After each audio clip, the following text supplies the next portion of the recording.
आइए आज हम स्टडी करेंगे संधारित्र तथा धारिता।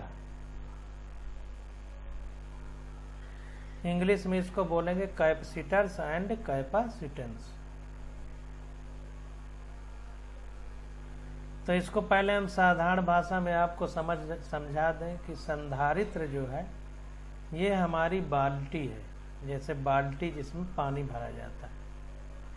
तो संधारित्र का मतलब बाल्टी है और बाल्टी में कितनी पानी भरने की क्षमता है वो धारिता है। धारिता का मतलब धारण करने की क्षमता और संधारित्र का मतलब धारण करने वाला।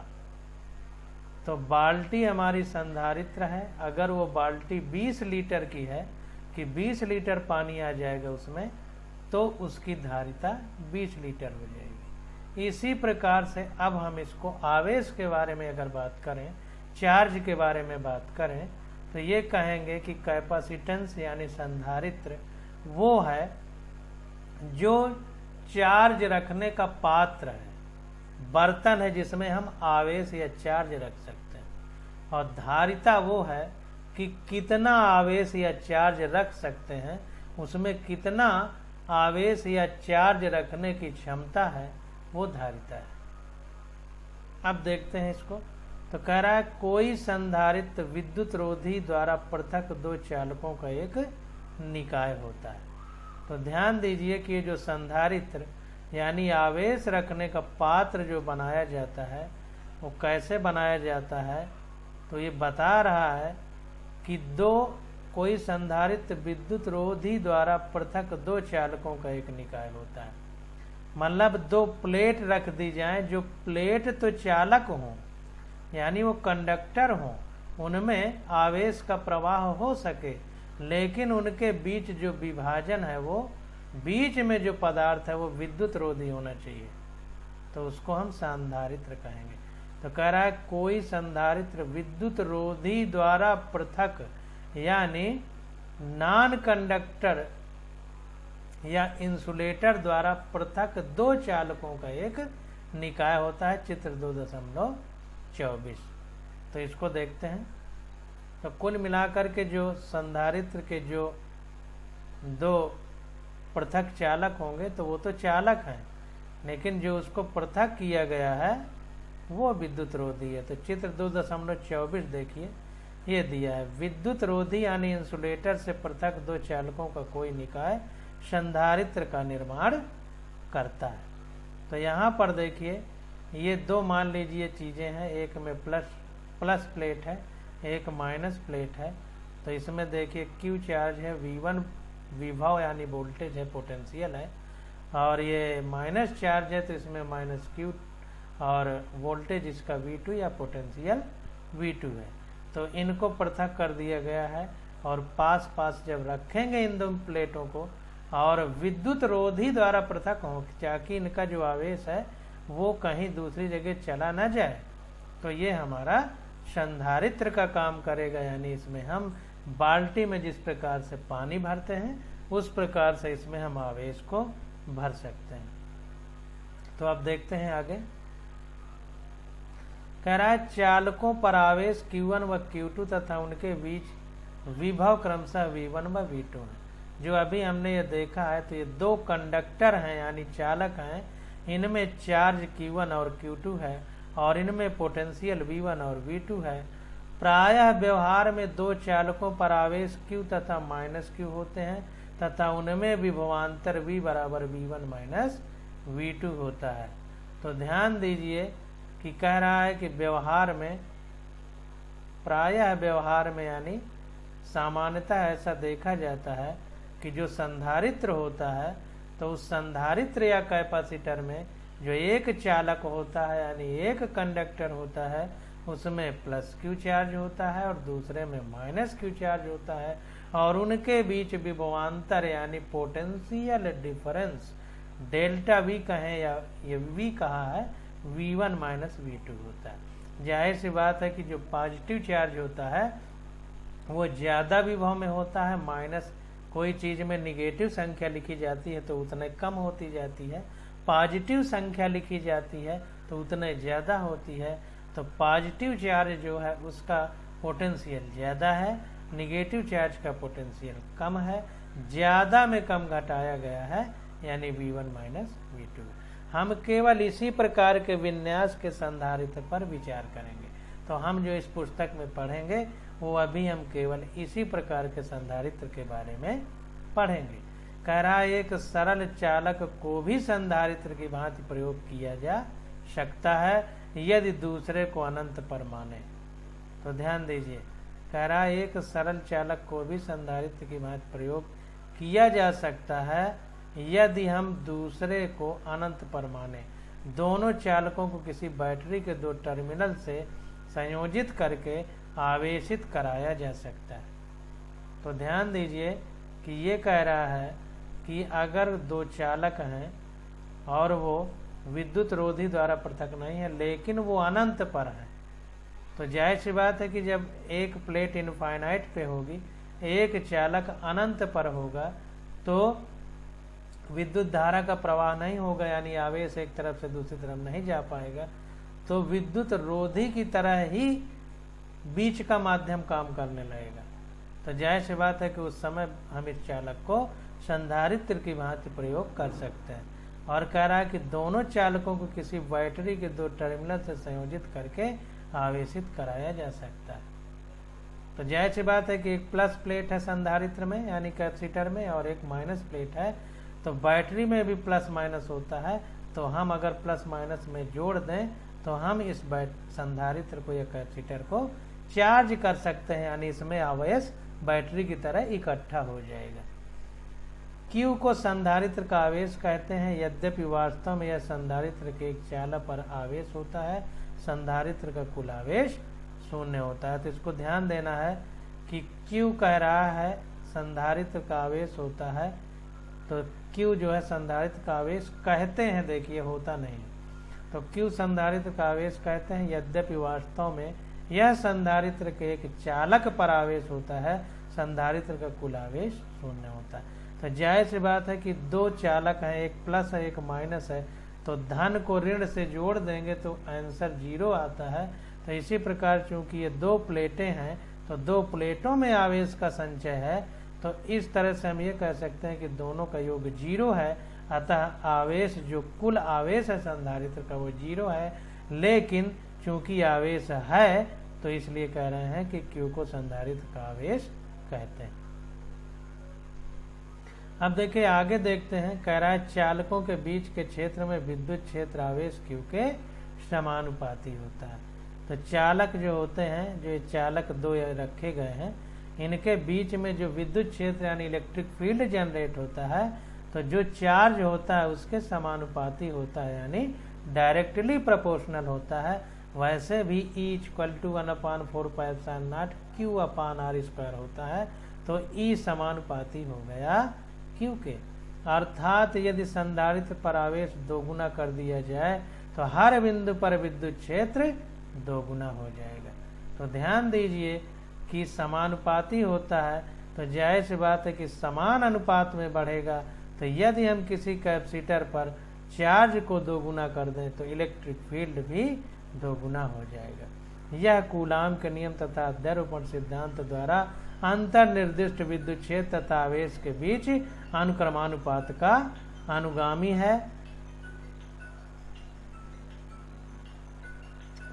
है। अतः विभवांतर भी किसी लघु परीक्षण आवेश को क्षेत्र के विरुद्ध चालक 2 से 1 पर लाने में प्रति एकांक धनावेश द्वारा किए गए कार्य के बराबर होता है। तो कुल मिलाकर के यहाँ पर देखिए, कह रहा है यह कूलाम का नियम तथा अध्यारोपण सिद्धांत द्वारा अंतर्निहित विद्युत क्षेत्र तथा आवेश के बीच अनुक्रमानुपात का अनुगामी है। तो कुल मिलाकर के जिस तरह हम कूलाम का नियम पढ़े हैं कि जो बल है वो आवेश के समानुपाती होता है, जैसे बल F = 1/4πε0 Q1 Q2/r² होता है, ये कूलाम का नियम है। तो अब जो है Q तब भी समानुपाती है, तो वही कह रहा है कि कूलाम के नियम तथा अध्यारोपण सिद्धांत द्वारा अंतर्निहित विद्युत क्षेत्र तथा आवेश के बीच अनुक्रमानुपात का अनुगामी है। अतः विभवांतर V किसी लघु परीक्षण आवेश को क्षेत्र के विरुद्ध चालक 2 से 1 तक ले जाने में प्रति एकांक आवेश द्वारा किए गए कार्य के बराबर होता है। अब देखिए यहाँ पर प्लस है, यहाँ पर माइनस है, तो वही कह रहा है कि अतः विभवांतर V किसी लघु परीक्षण आवेश को, कोई टेस्ट चार्ज है तो उसको क्षेत्र के विरुद्ध चालक 2 से 1 में लाने पर, ये 2 चालक है, ये 1 चालक है। परीक्षण आवेश चूंकि धनावेशित होता है तो धन को धन के पास ले जाएंगे, पॉजिटिव चार्ज को पॉजिटिव चार्ज के पास ले जाएंगे तो रिपल्सन फोर्स, प्रतिकर्षण फोर्स लगेगा। तो जाहिर सी बात है कि यहाँ तक लाने में प्रतिकर्षण बल के विरुद्ध हमें कार्य करना पड़ेगा। तो वही कह रहा है कि अतः विभवांतर V किसी लघु परीक्षण आवेश को क्षेत्र के विरुद्ध चालक 2 से 1 तक ले जाने में प्रति एकांक धनावेश द्वारा किए गए कार्य के बराबर होता है। कार्य हमको करना पड़ेगा, क्योंकि ऋण से जब धन की ओर ले जाएंगे किसी धन आवेश को तो प्रतिकर्षण बल लगेगा, उसके विरुद्ध कार्य करना पड़ेगा। तो वो जो किया गया कार्य है वो विभवांतर के बराबर होगा, पोटेंशियल डिफरेंस के। जैसा कि हम विभव की परिभाषा पढ़ चुके हैं कि कोई आवेश रखा हो तो अनंत में उसके पास अनंत से कोई टेस्ट पार्टिकल लाया जा रहा है तो उसके द्वारा जो हमें कार्य करना पड़ेगा, अगर पॉजिटिव चार्ज के पास ला रहे हैं टेस्ट चार्ज को तो कार्य करना पड़ेगा, अगर नेगेटिव के पास ला रहे हैं तो कार्य प्राप्त होगा। तो ये विभव की परिभाषा थी। तो यहाँ भी उसी तरह विभवांतर की परिभाषा बताई जा रही है। इसके फलस्वरूप V भी Q के समानुपाती है, अतः अनुपात Q/V एक नियतांक है। अब जाहिर सी बात है कि V का फार्मूला होता है 1/4π0 Q/R, तो V भी Q के समानुपाती है, E भी Q के समानुपाती है और F भी Q1 Q2 के समानुपाती है, सब समानुपाती हैं। तो इसलिए कह रहा है इसके फलस्वरूप V भी Q के समानुपाती है, अतः अनुपात Q/V एक नियतांक है। तो क्या होगा कि जब V भी Q के समानुपाती होगा तो Q/V एक कांस्टेंट हो जाएगा, तो C=Q/V लिख दिया गया।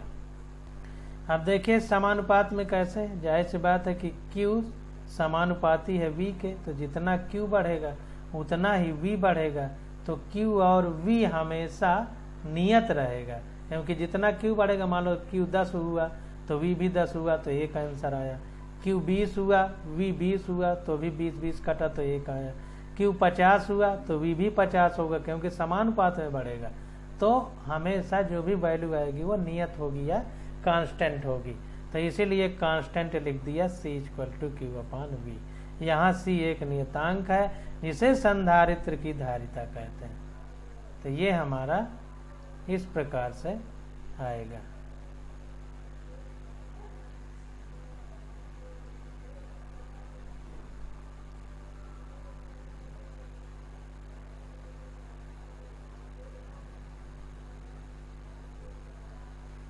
तो ये चीज हमने इतना अंडरलाइन कर लिया। अब आगे देखते हैं, कह रहा है कि जैसा कि पहले वर्णन किया जा चुका है, धारिता C आवेश Q अथवा विभवांतर V पर निर्भर नहीं करती।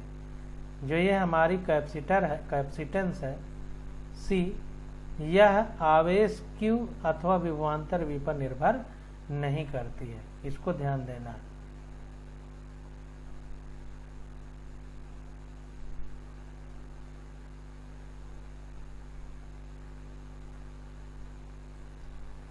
तो इसको हम लोग अंडरलाइन कर लेंगे।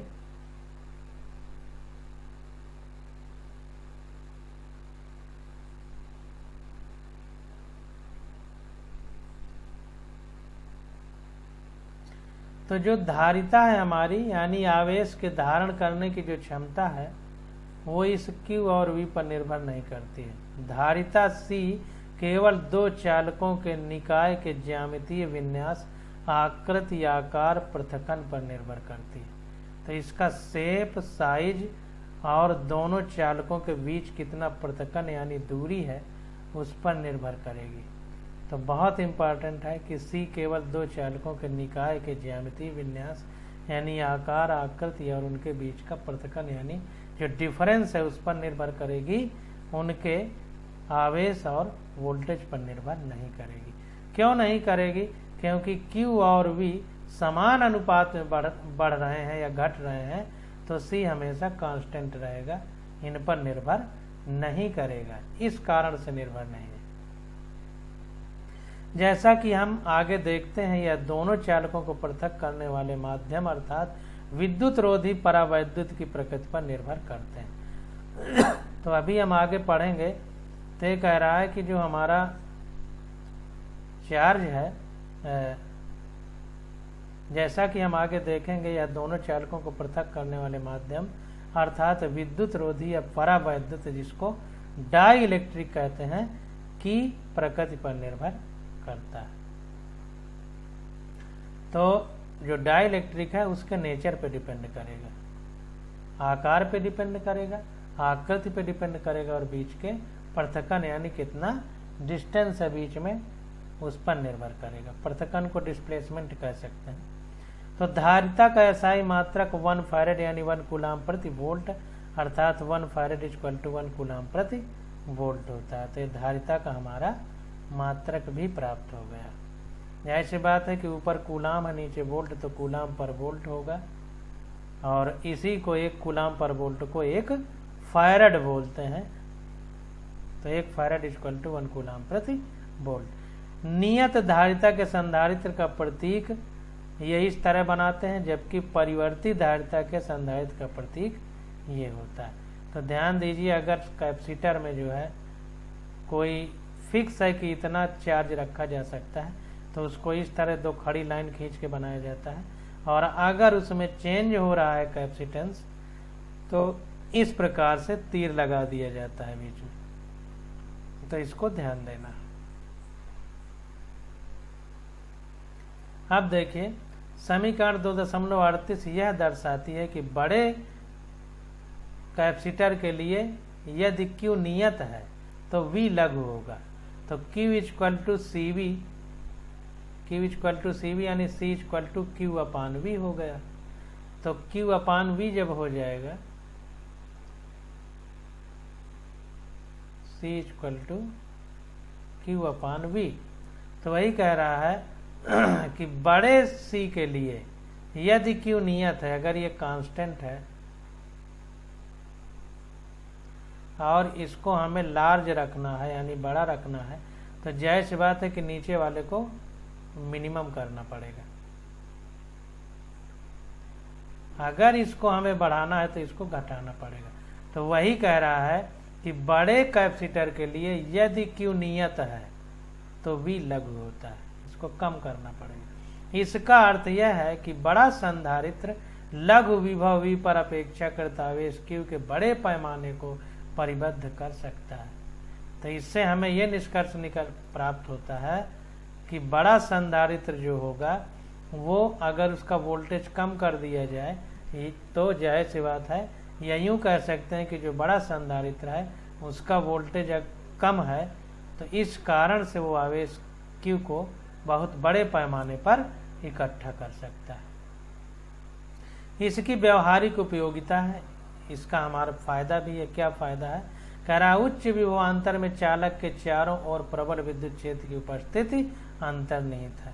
तो इसलिए यह उपयोगी है, क्योंकि जब वोल्टेज बहुत ज़्यादा हाई रहता है तो चारों ओर electric field, high electric field उत्पन्न हो जाता है, प्रबल विद्युत क्षेत्र, जो कि हमें नुकसान पहुंचा सकता है। तो जाहिर सी बात है कि कैपेसिटर को बढ़ा करके उसका वोल्टेज एकदम कम कर दीजिए, तो विद्युत क्षेत्र कम रहेगा।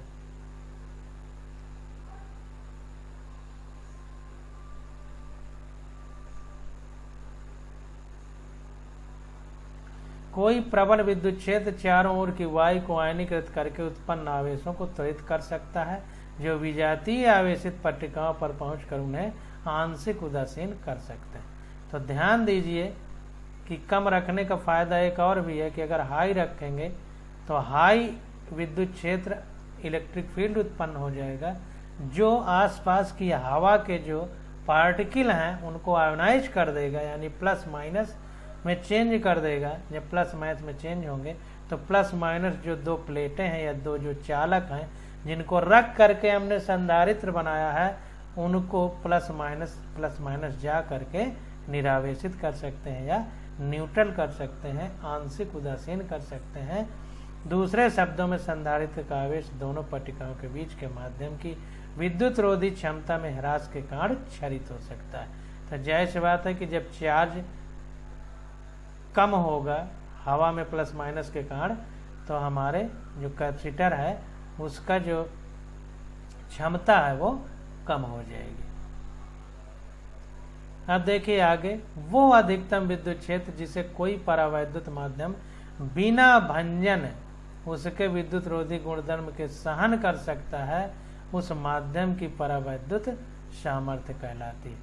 तो ध्यान दीजिए कि बिना भंजन मतलब बिना डिस्ट्रॉय किए, बिना तोड़े हुए, तो वो अधिकतम विद्युत क्षेत्र यानी अधिकतम इलेक्ट्रिक फील्ड जिसे कोई डाइलेक्ट्रिक माध्यम यानी जिसमें विद्युत का प्रवाह नहीं हो सकता या आवेश नहीं चल सकता, तो माध्यम बिना भंजन उसके विद्युत रोधी गुणधर्म यानी उसका जो विद्युत रोधी गुणधर्म है, इंसुलेटर वाली प्रॉपर्टी है डाइलेक्ट्रिक की, वो न चेंज हो के सहन कर ले, तो उसे परावैद्युत सामर्थ्य कहते हैं। जाहिर सी बात है कि जैसे आप हैं, तो आपको कोई दो तमाचा मारे तो दो तमाचा मारे और उससे आप जो है न लड़े, फिर वो दो तमाचा मारे फिर न लड़े, और फिर दो तमाचा मार दे तो आप उसके भी मार दें, तो आपकी सहनशीलता की क्षमता कितनी थी? 4 तमाचा।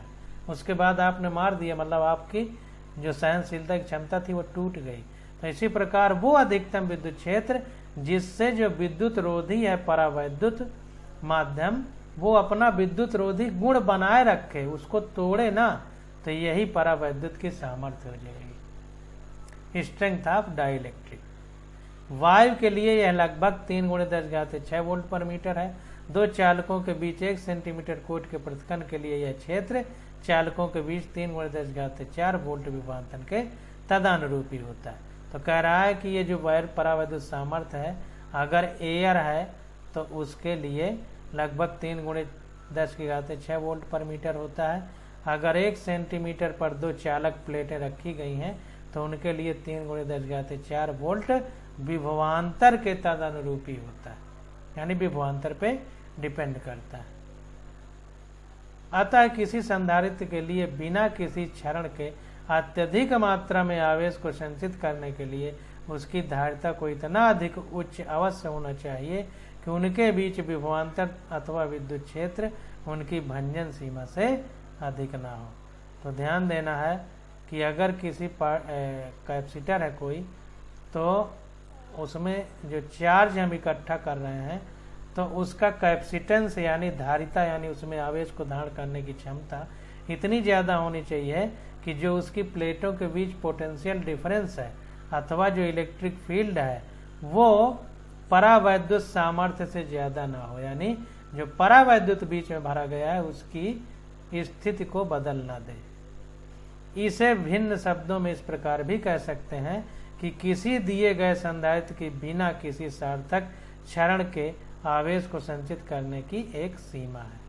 व्यवहार में 1 फैराड धारिता का बहुत बड़ा मात्रक है।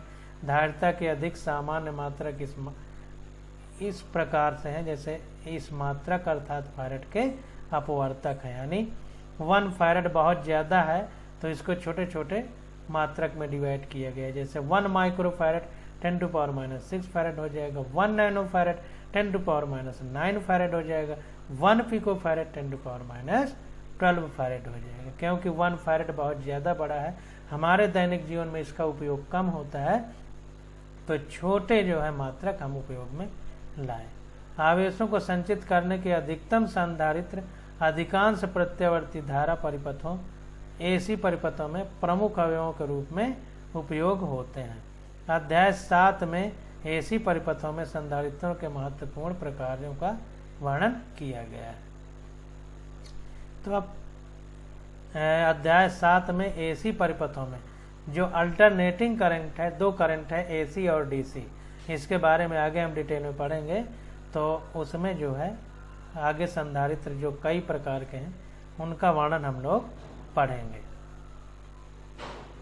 अब देखिए, अब एक आ जाता है समांतर पट्टिका संधारित्र, यानी दो प्लेटें समांतर में रख दी गई, उस प्रकार से जो संधारित्र बना है उसका हम लोग यहाँ पर वर्णन पढ़ेंगे। तो अंग्रेजी में इसको बोलेंगे पैरेलल प्लेट कैपेसिटर, यानी समांतर पट्ट संधारित्र। तो इसके बारे में देखते हैं। तो यहाँ पर देखिए, सबसे पहले फिगर देखते हैं। तो फिगर में ये प्लेट हमारी पॉजिटिव है, और चूंकि जो चार्ज है वो सरफेस पे रहता है, इसलिए ये पृष्ठीय आवेश घनत्व सिग्मा रखा गया है। क्योंकि जब प्लेट होगी तो प्लेट की सतह पर चार्ज होगा, तो इसलिए हम पृष्ठीय आवेश घनत्व यहाँ ले रहे हैं, क्योंकि आवेश जो घना हुआ है वो केवल पृष्ठ पर है। इस प्रकार यहाँ माइनस प्लेट के लिए माइनस सिग्मा लिखेंगे। अब देखिए, इस प्लेट का ये जो एरिया है उसको, क्षेत्रफल को ए माना गया है। ये प्लेट 1 है, ये प्लेट 2 है। अब देखिए, इनके बीच की जो प्लेटों के बीच की दूरी है उसको डी माना गया है, और जो विद्युत क्षेत्र है उसको ई माना गया है। अब जायज है, विद्युत क्षेत्र की दिशा प्लस से माइनस आवेश की ओर होती है, इसलिए प्लस से माइनस चार्ज की ओर इलेक्ट्रिक फील्ड का ये तीर लगा करके डायरेक्शन बताया गया है। अब देखिए, किसी समांतर पट्टिका संधारित्र में दो बड़ी समतल एक दूसरे के समांतर चालक पट्टिकाएं होती हैं। तो कोई कैपेसिटर जो होता है पैरेलल प्लेट कैपेसिटर, तो उसमें हम लोग क्या करते हैं कि दो पैरेलल प्लेट ले लेते हैं, समांतर प्लेट ले लेते हैं, उनको डी डिस्टेंस पर, मतलब बहुत कम दूरी पर रखते हैं। इनके बीच पृथक्कन कम होता है, यानी बीच की डिस्टेंस कम होती है। हम सर्वप्रथम दो पट्टिकाओं के बीच माध्यम के रूप में निर्वात को लेते हैं। तो अभी हम लोग क्या कर रहे हैं कि जो ये हमारी प्लेटें हैं, इनके बीच किसी भी प्रकार की हवा नहीं है, केवल निर्वात है। तो अगले अनुभाग में पट्टिकाओं के बीच परावैद्युत माध्यम के प्रभाव का वर्णन किया गया है। आगे जब हम पढ़ेंगे तो उसमें डाई इलेक्ट्रिक भर दिया जाएगा। परावैद्युत यानी जिसमें आवेश का चलन नहीं हो सकता है, कुछ अचालक कह सकते हैं, उसको भरेंगे। लेकिन अभी यहाँ पर निर्वात रखा गया है, वैक्यूम, किसी प्रकार की कोई यहाँ पर हवा नहीं। तो वही कह रहा है कि मान लीजिए प्रत्येक पट्टिका का क्षेत्रफल ए, यानी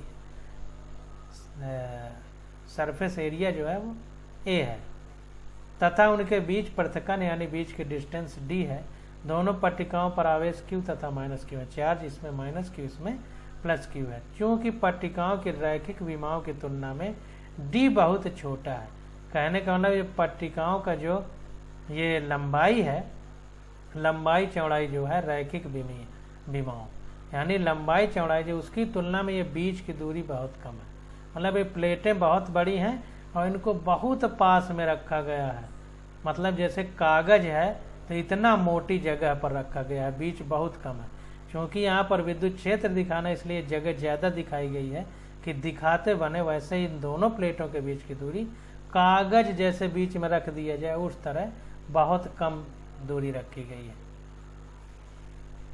तो वही कह रहा है बीच का पृथक्कन डी बहुत कम है। दोनों पट्टिकाओं पर आवेश क्यू तथा माइनस क्यू है। तो दोनों पट्टिकाओं पर आवेश क्यू तथा माइनस क्यू है। चूंकि पट्टिकाओं की रैखिक विमाओं की तुलना में डी बहुत छोटा है, तो ये जो इनका रैखिक विमा यानी लंबाई चौड़ाई जो है प्लेटों की, उसकी तुलना में डी बहुत छोटा है। तो जाहिर सी बात है कि जब डी छोटा है उसका स्क्वायर करेंगे तो वो और ज़्यादा छोटा हो जाएगा। तो ये जो क्षेत्रफल है, क्षेत्रफल में भी लंबाई गुणे चौड़ाई होगी, तो इनका गुणा करेंगे तो ये और बहुत ज़्यादा हो जाएगा। और चूंकि डी कम है तो मान लीजिए कि दशमलव में रहेगा। जब दशमलव में रहेगा तो जाहिर सी बात है कि 0.01 गुणे 0.01 करेंगे तो 0.0001 आएगा, मतलब 4 अंक दशमलव खिसक जाएगा, तो और ज़्यादा कम हो जाएगा। तो डी का अगर हम स्क्वायर कर दें तो क्षेत्रफल का स्क्वायर करेंगे तो बहुत ज़्यादा हो जाएगा, क्योंकि दशमलव में नहीं है। ये दशमलव में यानी डेसिमल में है तो और बहुत ज़्यादा कम हो जाएगा। इसलिए डी स्क्वायर स्मार देन ए लिखा है। हम एक समान आवेशित पृष्ठीय घनत्व सिग्मा की अनंत समतल चादर के विद्युत क्षेत्र के परिमाण का उपयोग कर सकते हैं। तो ये कह रहा है कि हम सिग्मा पृष्ठीय आवेश घनत्व की कोई इनफाइनाइट इतना बड़ी प्लेट हो कि अनंत जितना बड़ी हो, उसका भी उपयोग कर सकते हैं। देखिए अनुभाग 1.15, जो 1.15 है उसमें हम देखेंगे टेबल या जो भी हो, कह रहा है कि पट्टिका 1 का पृष्ठीय आवेश घनत्व तो सिग्मा बराबर Q/A है। ये पट्टिका A है, तो जैसी बात है आवेश घनत्व का मतलब आवेश कितना घना है, तो इस पूरे क्षेत्रफल में कितना आवेश है, तो आवेश बटे क्षेत्रफल कर दिएगा, सिग्मा इक्वल टू Q/A। तथा पट्टिका 2 का पृष्ठीय आवेश घनत्व तो माइनस सिग्मा है, क्योंकि इसमें माइनस चार्ज है। विभिन्न क्षेत्रों में समीकरण 1.33 का उपयोग करने पर विद्युत क्षेत्र क्या आ जाएगा, वाह क्षेत्र 1 पट्टिका 1 के ऊपर का क्षेत्र है। तो अब देखिए वाह क्षेत्र जो है पट्टिका 1 का क्षेत्र है, यानी फर्स्ट नंबर की जो प्लेट है, तो E equal to sigma upon 2ε0 minus E upon sigma minus E equal to sigma upon 2ε0 minus sigma upon 2ε0 equal to 0 हो जाएगा। तो यहाँ पर देखिए कोई प्लेट होती है, तो प्लेट का जो विद्युत क्षेत्र का फार्मूला होता है वो सिग्मा अपान 2ε0 होता है। तो इसका पॉजिटिव होगा, इसका निगेटिव होगा, तो अगर हम कुल विद्युत क्षेत्र की बात करेंगे तो वो 0 हो जाएगा। वाह्य क्षेत्र यहाँ पर बात करेंगे, तो चूंकि देखिए इनकी दूरी बहुत कम है तो प्लेटों के बीच की, इसलिए डी की बात नहीं करेंगे, तो इसलिए डी वाला फार्मूला नहीं लगाया गया। ये इतनी पास है कि ये माना जा रहा है कि दोनों के बीच डी बहुत कम है। देखिए डी स्क्वायर करेंगे तो बहुत कम हो जाएगा, क्योंकि ई में 1/4πε0 Q/R² होता है। तो यहाँ पर जब डी स्क्वायर होगा तो इतना स्क्वायर होगा, तो जब भाग दिया जाएगा किसी बहुत कम संख्या का तो डी स्क्वायर बहुत कम होगा, यानी बहुत पास में होगा। तो इसलिए जो है ये विद्युत क्षेत्र बहुत ज्यादा प्रबल होगा। भाई जैसी बात है कि E इक्वल टू 1/4πε0 Q/R², नीचे बहुत कम होगा, तो कम का भाग देने पे बहुत ज्यादा आना चाहिए, तो विद्युत क्षेत्र प्रबल होगा। तो ये प्लेटें बहुत नजदीक होने के कारण डी का प्रभाव उतना नहीं होगा, तो इसलिए सिग्मा वाला फार्मूला रखा गया है। अब यहाँ पर हम कह रहे हैं वाह्य क्षेत्र, ध्यान दीजिए वाह्य क्षेत्र यानी इस प्लेट के बाहर। तो मान लीजिए यहाँ पर हम अगर कोई देखें तो प्लस के कारण इधर होगा बाहर की ओर, और माइनस के कारण विद्युत क्षेत्र अंदर की ओर होगा, अंदर की ओर होगा। तो जाहिर बात है कि ये बाहर की ओर अंदर की ओर दोनों बराबर होंगे, क्योंकि डी बहुत कम है, तो इसलिए एक दूसरे को कैंसिल कर देंगे, तो जो विद्युत क्षेत्र नेट है वो 0 हो जाएगा। अब देखिए नीचे वाली पट्टिका पर देखते हैं, वाह्य क्षेत्र सेकंड पट्टिका 2 के नीचे का क्षेत्र, ये ऊपर का क्षेत्र था, इसमें नीचे का क्षेत्र। तो यहाँ पर अगर हम करेंगे तो इसके कारण बाहर की ओर होगा और इसके कारण अंदर की ओर, तो यहाँ भी वही स्थिति बनेगी, एक बाहर को होगा एक अंदर को, और परिमाण में बराबर है, तो यहाँ भी विद्युत क्षेत्र पट्टिकाओं के बाहर 0 हो जाएगा। पट्टिकाओं यानी प्लेट 1 तथा 2 के भीतर क्षेत्र में दो आवेशित पट्टिकाओं के कारण विद्युत क्षेत्र जुड़ जाते हैं और हमें प्राप्त होता है E equal to sigma upon 2ε0 plus E sigma upon 2ε0। तो ये हो जाएगा sigma upon ε0 equal to Q/ε0, क्योंकि सिग्मा इक्वल टू Q/A है, तो सिग्मा की जगह Q/A रख दिया गया। तो इसको देखते हैं। अब देखिए अंदर की अगर हम बात करें तो अंदर की बात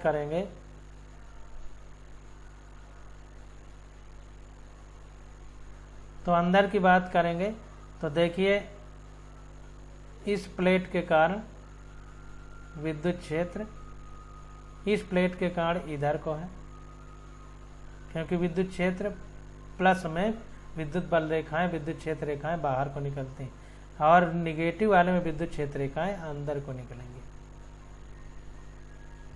तो ये अंदर को दें, दोनों एक ही तरफ है, इसलिए ये जुड़ जाएगा, और चूंकि परिमाण में बराबर है तो इसलिए जुड़ने पे हमें प्राप्त होगा E equal to sigma upon 2ε0 plus E upon sigma upon 2ε0। तो ये हो जाएगा सिग्मा अपान ε0। अब सिग्मा इक्वल टू Q/A है, क्योंकि पृष्ठीय आवेश घनत्व है और हमेशा पृष्ठ का क्षेत्रफल होता है, तो जाहिर सी बात है कि ए पृष्ठ क्षेत्रफल में क्यू आवेश है, तो जाहिर सी बात है कि सिग्मा जो पृष्ठीय आवेश घनत्व है क्यू अपान ए हो जाएगा, आवेश बटे क्षेत्रफल। तो विद्युत क्षेत्र की दिशा धनावेशित पट्टिका से ऋणावेशित पट्टिका की ओर है, जैसा हमने जो है देखा है और पहले भी ये चीज हम लोग पढ़ चुके हैं, इसको अंडरलाइन कर लिया।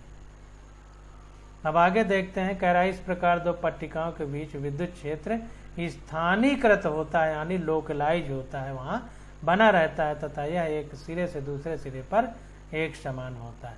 तो ध्यान दीजिए कि संधारित्र के अंदर विद्युत क्षेत्र होता है और दो पट्टिकाओं के विद्युत क्षेत्र एक समान रहता है, एक सिरे से दूसरे सिरे पर एक समान होता है। परिमित क्षेत्रफल की पट्टिकाओं के लिए पट्टिकाओं की बाहरी सीमा के निकट यह लागू नहीं होता।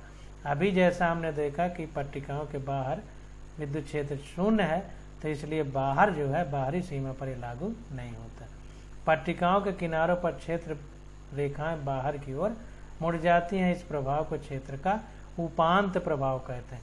अब जाहिर सी बात है कि जो हमारी प्लेटें हैं, तो प्लेटों के किनारे पर कुछ इलेक्ट्रिक फील्ड बाहर की ओर मुड़ जाता है, तो इसे क्षेत्र का उपांत प्रभाव कहते हैं, क्षेत्र का उपांत प्रभाव। इसको इंग्लिश में देखते हैं,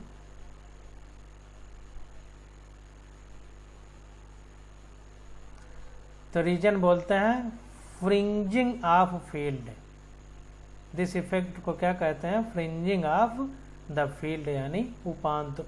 मतलब उपांत मतलब उप का मतलब आधा या छोटा, जैसे उप जिलाधिकारी, जिलाधिकारी से छोटा होता है, तो उपांत का मतलब विद्युत क्षेत्र धीरे धीरे कम होते हुए कम हो जाता है। उपांत का मतलब कम होते हुए अंत हो जाए उसका, तो उपांत। तो फ्रिंजिंग ऑफ द फील्ड इसको बोलते हैं।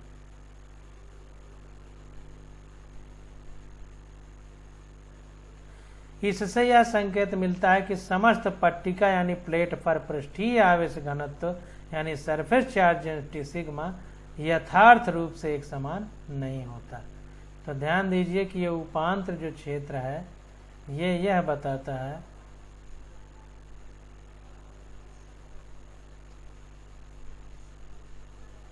कि जाहिर सी बात है कि विद्युत क्षेत्र बाहर की ओर कम हो रहा है, तो कम हो रहा है, तो ये बात का निष्कर्ष ये निकल रहा है कि विद्युत क्षेत्र जो है प्लेट में सब जगह समान नहीं होता। तथापि डी स्क्वायर स्मॉलर देन ए के लिए ये प्रभाव किनारों से काफी दूर के क्षेत्रों के लिए उपेक्षणीय है। चूंकि डी स्क्वायर हमारा ए से बहुत ज्यादा कम है, तो जो दूर के क्षेत्र हैं तो उनके लिए लगभग न मतलब उपेक्षणीय होता है, मतलब छोड़ भी सकते हैं, क्योंकि अंतर बहुत कम होता है।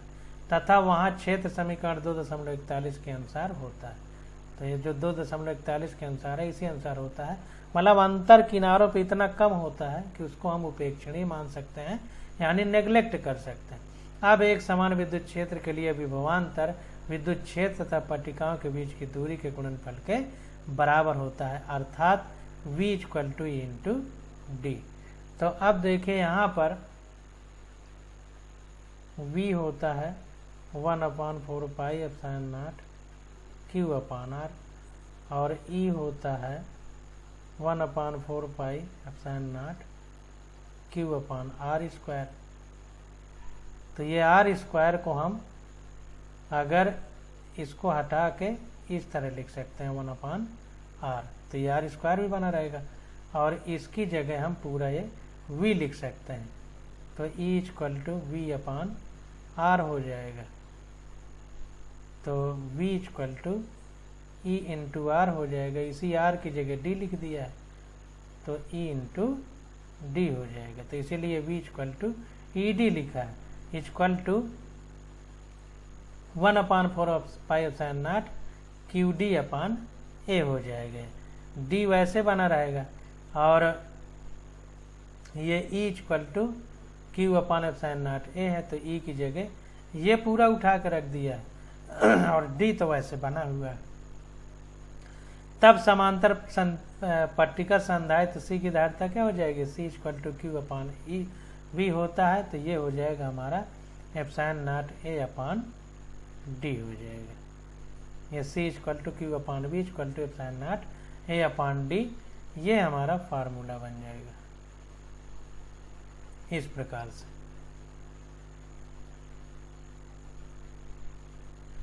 तो ये कैसे आएगा, तो इसको हम इस तरह करेंगे कि Q अपान V को एक तरफ ले आएंगे, तो इसमें Q अपान V को जब एक तरफ लाएंगे तो इसको पूरे के ये नीचे वाला एक तरफ कर दें, तो ये हो जाएगा हमारा एप्सिलॉन नॉट A जब ये इधर चला गया, और ये V हमारा नीचे चला आएगा, तो ये हो जाएगा, और ये D को इधर लाएंगे तो ये नीचे चला जाएगा, इस इधर ऊपर है तो इधर नीचे होगा, तो इसको ऊपर ले आए, इसको नीचे ले आए, तो ये इधर कितना बचा, ये भी नीचे आ जाएगा, तो ये हो जाएगा Q अपान V,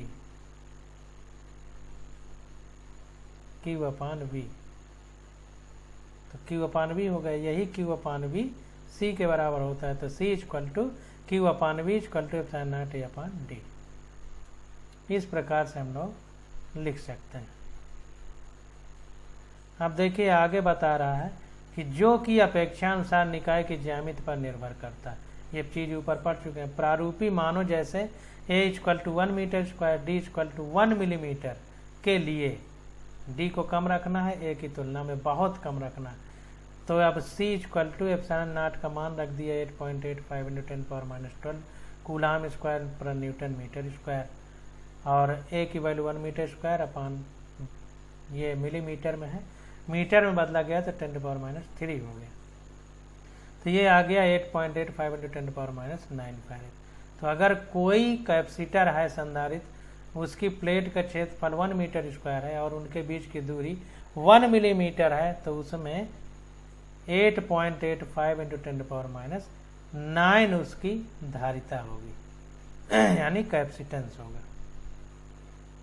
आप यह जांच सकते हैं कि 1 फैरेड इक्वल टू 1 कूलाम पर वोल्ट बराबर 1 कूलाम ब्रैकेट में न्यूटन पर कूलाम मीटर की power -1 equal to 1 coulomb square पर न्यूटन मीटर होता है। इसको मतलब ऐसे फार्मूले में रख के निकाल सकते हैं जैसा ऊपर अभी बताया गया। इससे प्रकट होता है कि जैसा पहले वर्णन किया जा चुका है कि 1 फैरेड व्यवहार में धारिता का एक बहुत बड़ा मात्रक है। 1 फैरेड की विशालता को देखने का एक ढंग और भी है कि हम यह ज्ञात करें कि 1 फैरेड धारिता के समांतर पट्टिका संधारित्र यानी पैरेलल प्लेट कैपेसिटर की पट्टिकाओं यानी प्लेट का एरिया, यदि उनके बीच की दूरी 1 सेंटीमीटर तो कितना होना चाहिए। तो अगर डिस्टेंस 1 सेंटीमीटर कर दी जाए तो इसी में फिर वैल्यू रखेंगे, तो ए अब एरिया निकालना है तो A equal to C D upon epsilon naught हो जाएगा, यही वाला। तो देखिए डी को इधर लेंगे तो सी डी और एप्सिलॉन नॉट नीचे आ जाएगा, तो ये ए होगा, तो A equal to C D upon epsilon naught, तो ये आ जाएगा। सी की वैल्यू अभी हमने निकाला है, अब इसको सेंटीमीटर में चेंज करना है, तो 10⁻² का और गुणा कर दिया, 1 फैराडे हम कैपेसिटर की कैपेसिटेंस ले लिया है, एप्सिलॉन नॉट की वैल्यू रखा तो ये आ गया 10⁻9 मीटर स्क्वायर। अतः पट्टिका की लंबाई व चौड़ाई लगभग 30 किलोमीटर होना चाहिए। 1 फैरेड संधारित्र यानी अगर धारिता रखना है तो प्लेट 30 किलोमीटर की होना चाहिए, बहुत ज्यादा दूरी हो गई। अब आगे आ जाता है धारिता पर परावैद्युत का प्रभाव। इसकी स्टडी हम लोग अगले लेक्चर में करेंगे। आज बस यही था।